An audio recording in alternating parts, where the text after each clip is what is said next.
holes of radius r are cut from a thin square plate of side 4r। एक thin square plate है जिसका side है 4r, उसमें से 4 whole r radius के cut किए गए हैं और उसका मास m है। Determine the moment of inertia of the remaining portion about the axis z axis. आइए इसको हम लोग देखते हैं कैसे सोल्व हो सकता है ये प्रॉब्लम।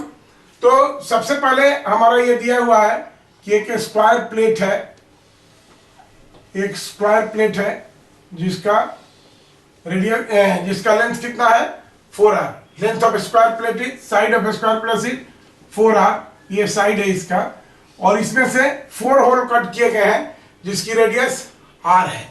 राइट, 4 होल कट किए गए हैं जिसकी रेडियस r है। तो ये 4r है, ये एक्चुअली r रेडियस का हम कट करेंगे। तो अगर इसको हम 4 इक्वल पार्ट में डिवाइड कर रहे हैं आपकी अपनी सुविधा के लिए, तो जाहिर सी बात है कि ये 2r हो जाएगा। तो इसका मतलब कि बिल्कुल यही सब रेडियस कट किए गए हैं। इसको छूते हुए होगा, ये देखिए इसको छूते हुए होगा।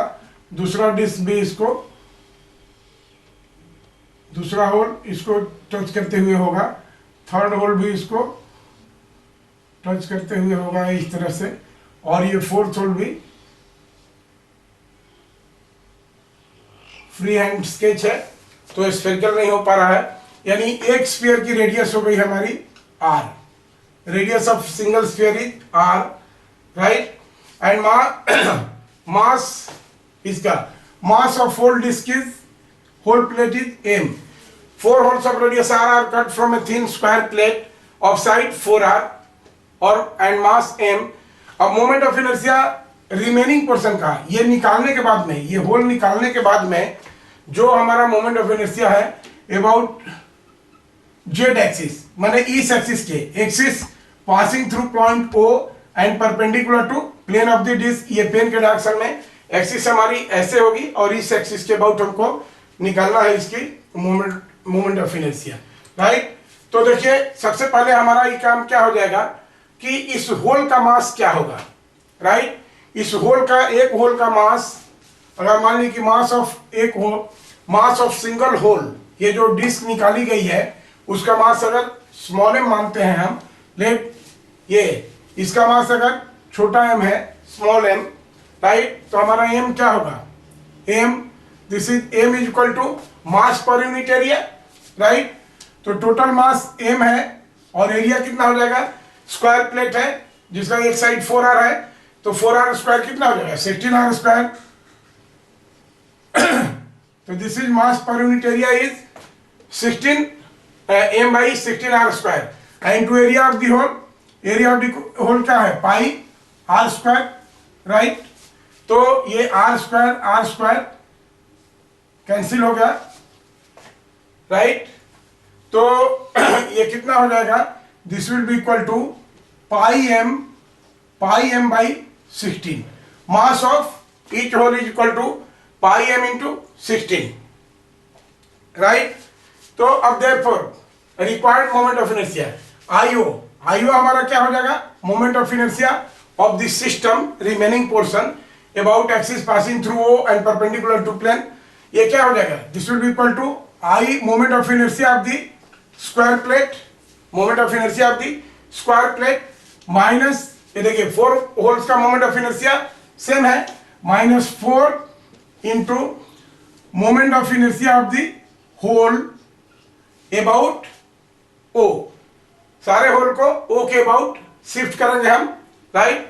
तो ये हो गया हमारा फॉर्मूला, राइट, कि moment of inertia of the system about O will be equal to moment of inertia of the square plate about axis O and perpendicular to plane and 4 into moment of inertia of each hole, ठीक है, about an axis perpendicular to plane of the board, right। तो this will be equal to I square क्या हो जाएगा, हम जानते हैं कि this is m by 12 1 by 12 a square plus b square, यानी कितना हो जाएगा a square यानी 4r square that is 16r square, 16r square plus square plate है, ये भी हो जाएगा 16r स्क्वायर। तो ये हो गया IO का वैल्यू डायरेक्टली हमको मिल गया, ये प्लेट का with an axis passing through O and perpendicular to plane of the plate. हो गया m by 12. फॉर्मूला होता है किसी भी स्क्वायर प्लेट का m by 12 a square plus b square, यहाँ a और b दोनों इक्वल है, it is equal to 4r. 4r का स्क्वायर होता है 16r स्क्वायर, राइट. और minus 4 into moment of inertia of one whole.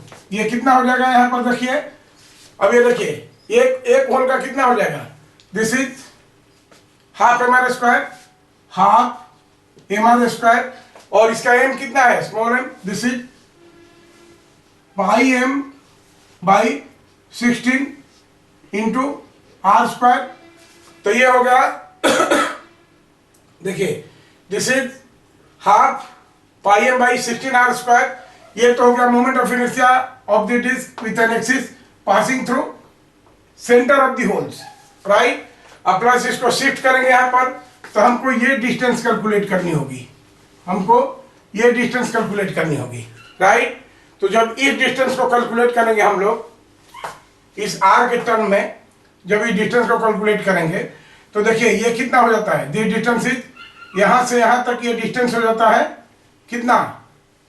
This is ये डायगोनल 4r है डायगोनल. तो आप कैलकुलेट करें ये डिस्टेंस, इसका नाम हम देते हैं PO. PO जब PO कैलकुलेट करेंगे, देखिए अभी ये बहुत सिंपल है. यहाँ से इस सेंटर से जब ये कैलकुलेट करेंगे, अगर इसका साइड ए होता है तो a by a into root 2 आता है वो, और a बाई रूट 2 आता है, यानी 4r बाई रूट 2 यहाँ से यहाँ तक आता है. और उसमें हमको कैलकुलेट करना है, तो मैं इसमें ज़्यादा टाइम निकालना नहीं चाहता हूँ, राइट. इसका ये कर लें, आप कैलकुलेट कर लें तो distance PO will be equal to, ये आएगा root 2r. Distance PO will be equal to root 2r. आप कैलकुलेट करके देखें, क्योंकि बहुत लंबा ये हो गया है. तो this will be equal to, ये कितना हो जाएगा, प्लस md स्क्वायर, तो प्लस m तो वही है स्मॉल m, कितना पाई m बाई 16 और इंटू ये d स्क्वायर कितना हो जाएगा रूट 2r का होल स्क्वायर. तो दिस इज रूट 2r का होल स्क्वायर, राइट. ये हो गया हमारा. And this will be equal to, ये चलिए 32. तो ये कितना हो जाएगा, 4 से कट करेंगे तो this is 8/3 mr square, 8/3 mr square. और माइनस इसको कैलकुलेट करेंगे तो देखिए ये आ जाएगा, this will be equal to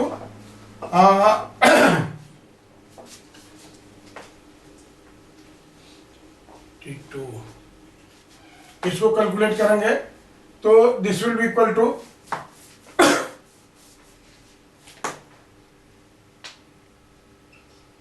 10 pi by m by 16 r square, right. ये आ जाएगा इतना. तो और इसको सिंप्लीफाई करेंगे तो this will be equal to 8/3 minus 10 pi by 16 mr square, right.